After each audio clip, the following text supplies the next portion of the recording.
भगवान ऐसी पत्नी सबको दे। यह कहानी आपके दिल को छू लेगी। सुबह का वक्त था। मैं ऑफिस के लिए लेट हो रहा था। अक्सर मैं जल्दी तैयार हो जाता हूँ, लेकिन कल शाम ऑफिस का काम बहुत था, इसलिए देर रात तक जागना पड़ा। जागने की वजह से सुबह लेट उठा, इसलिए ऑफिस जाने में देरी होने लगी। मैंने बाथरूम में घुसते हुए पत्नी को आवाज़ लगाई कि वह मेरे कपड़े तैयार रखे। मैंने बाथरूम में ज़्यादा समय नहीं लगाया और जल्दी से नहाने के बाद बाहर आ गया। मैंने अपने बिस्तर पर देखा तो वहाँ कपड़े नादर थे। मैंने गुस्से के स्वर में फिर से पत्नी को आवाज़ लगाई। शायद वह किचन में थी, मेरे लिए खाना तैयार कर रही होगी, इसलिए उसको मेरी आवाज़ नहीं सुनाई पड़ी, या फिर कुकर की उठती तेज़ सीटी में मेरी आवाज़ दब गई होगी। इस बार मैंने गुस्से के साथ और तेज़ आवाज़ लगाई, लेकिन किचन से बड़ा प्यारा सा रिप्लाई आया, आई। मेरा गुस्सा अपने चरम पर था। मुझे ऑफिस के लिए लेट हो रहा था। मैं अंदर से बुरी तरह झल्लाया हुआ था। तभी पत्नी कमरे में आ जाती है और वह सीधे अलमारी की तरफ बढ़ जाती है। मेरे मन में सवाल आया कि क्या उसने मेरी आवाज़ को सुना था या फिर सुनकर अनसुना कर दिया था। फिलहाल जो कुछ भी हो, वह मेरी तरफ देखते हुए कपड़े बिस्तर पर रख देती है और वहाँ से जाने को हो जाती है। अचानक से वह वापस आती है और मुझसे बोली, अगर मैं तुम्हें किसी के साथ डिनर व फिल्म देखने के लिए बाहर जाने को कहूँ तो तुम क्या कहोगे? उसके पूछने का अंदाज़ा थोड़ा अलग था। मैं समझ नहीं पा रहा था कि आखिर वह किसकी बात कर रही है और क्यों। शायद मैं जवाब देने के लिए तैयार था। मैं बोला, मैं समझूंगा कि अब तुम मुझसे प्यार नहीं करती।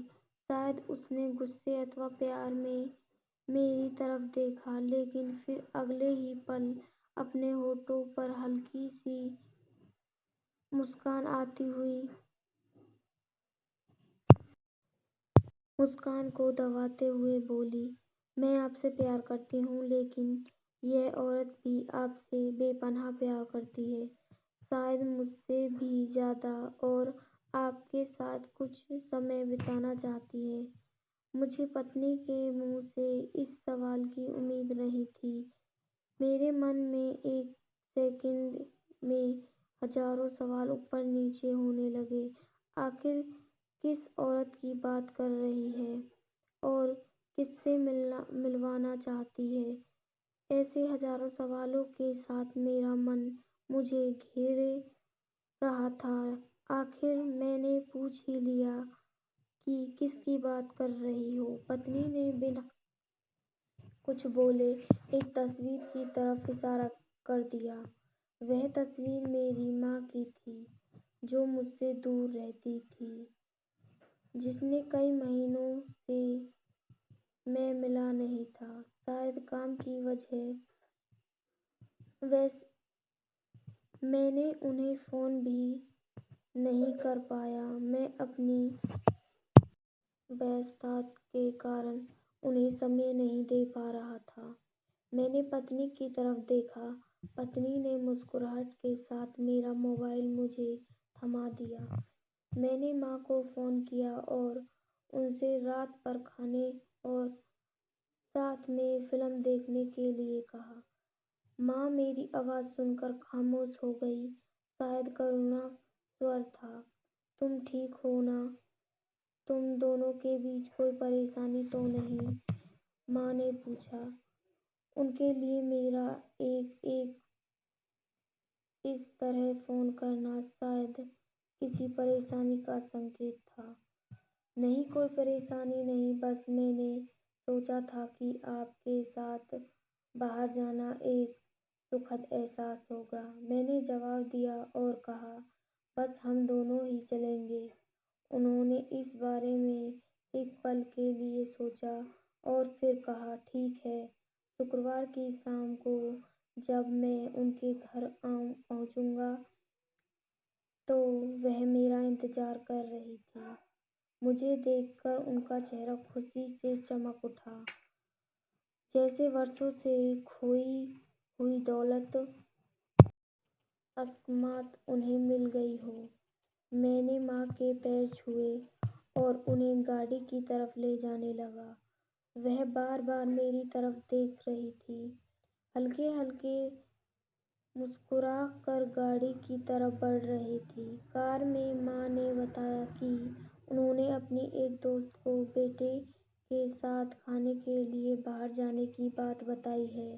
وہ کافی پربھاوت تھی۔ فی الحال ہم ماں کے پسند بولنے ریستوراں تک پہنچ چکے تھے، جو کہ دیکھنے میں اب بھی اچھا اور آرام دائق تھا۔ اندر جا کر ہم دونوں ایک بیٹھ گئے۔ میں نے پاس رکھے مینو کو اٹھایا اور پڑھنے لگا۔ ایک ایک میری نگاہ ماں پر پڑی۔ وہ ابھی بھی مجھے دیکھ رہی تھی، لیکن اس بار وہ مسکان غائب تھی۔ وہ اداس دکھ رہی تھی۔ شاید میں نے مینو پڑھنے میں تو زیادہ سمے نہیں لگا دیا۔ میں نے مینو کو سائیڈ پر رکھ دیا۔ میں نے ماں سے کھانے کے لیے پوچھا۔ انہوں نے مینو کی طرف اشارہ کر کے مجھ سے کہا، تجھے یاد ہے جب تو چھوٹا تھا اور ہمارے ساتھ باہر کھانا کھانے آتا تھا، میں بھی تیرے لیے اسی طرح مینو غور سے دیکھتی اور تیرے لیے اچھا سا کھانا آرڈر کرتی تھی جو تجھ کو پسند تھا۔ لیکن اب وقت بدل گیا ہے، مہنگائی بھی بہت ہو گئی ہے، تو شاید مینو میں کچھ نیا دیکھ رہا ہو۔ ماں کا جواب سن کر میری آنکھوں سے آنسو نکلنے لگے تھے، لیکن میں نے خود کو سنبھالا اور کہا، ماں اس بار میں آپ کے لیے مینو پڑھنا چاہتا ہوں۔ اس کے بعد میں نے ایک بڑھیا سی ڈش ماں کے لیے آرڈر کی۔ کھانے کے سمے ماں نے میرے بچپن سے لے کر اب تک کے کئی قصے سنائے۔ مجھے ایسا لگ رہا تھا مانو میں واپس بچپن میں چلا گیا ہوں۔ مجھے اس سمے اتنی خوشی ہو رہی تھی مانو ساری کائنات اس کے آگے پھیکی ہو۔ باتوں ہی باتوں میں سمے کا پتہ ہی نہیں چلا۔ میں ماں کے ساتھ تھوڑا اور وقت بتانا چاہتا تھا، لیکن اندھیرا ہو چکا تھا اور ماں کو ان کے گھر چھوڑ مجھے واپس اپنے گھر بھی جانا تھا۔ ان شبدوں کا مطلب بعد میں سمجھ آیا، لیکن فی الحال میں ماں کو لے کر ان کے گھر پہنچ گیا۔ اب وقت تھا ماں سے وداع لینے کا۔ ماں نے ایک امید کے ساتھ میری طرف دیکھا اور کہا کہ اگلی بار میں انہیں بل کا پیمنٹ کرنے دوں تو وہ میرے ساتھ دوبارہ ڈنر کے لیے آنا چاہیں گی۔ میں نے مسکراہٹ کے ساتھ ماں سے کہا، ماں جب آپ چاہو اور بل پیمنٹ کون کرتا ہے اس سے کیا فرق پڑتا ہے؟ ماں نے میری طرف دیکھا اور مسکراہٹ کے ساتھ کہا کہ فرق پڑتا ہے اور اگلی بار بل وہ ہی پے کریں گی۔ اس کے بعد میں نے ماں سے وداع لی اور اپنے گھر کی طرف چل دیا۔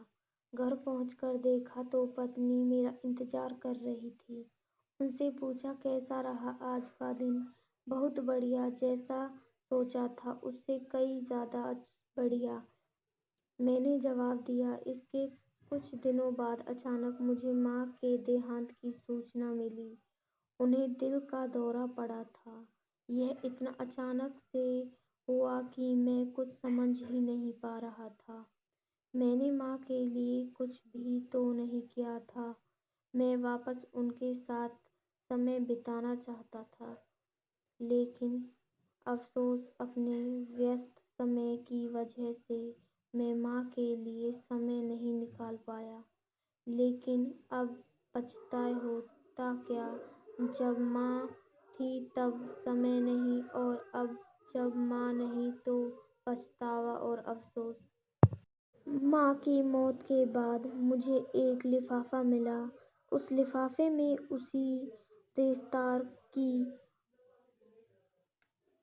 इनवॉइस पेमेंट की रसीद के साथ माँ का एक खत था, जिसमें माँ ने लिखा था, मेरे बेटे, मुझे पता नहीं कि मैं तुम्हारे साथ दोबारा डिनर पर जा पाऊंगी या नहीं, इसलिए मैंने 2 लोगों के खाने के अनुमानित बिल का इनवॉइस पेमेंट कर दिया है।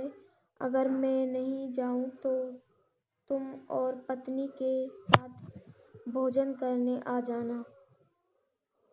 उस रात तुमने कहा था ना कि क्या फर्क पड़ता है, मुझे जैसी अकेली रहने वाली बूढ़ी औरत को फर्क पड़ता है। तुम नहीं जानते, उस रात तुम्हारे साथ बीता हर पल मेरे जीवन के सबसे बेहतरीन समय में एक था। भगवान तुम्हें सदा खुश रखे, तुम्हारी माँ। इंसान को दुख अपने को खोने के बाद होता है। अगर समय रहते एहसास हो जाए तो जीवन में छोटी छोटी बातों से भी परिवार में खुशियाँ बांटी जा सकती हैं, और माता पिता को जीवन की सबसे अनमोल धरोहर है।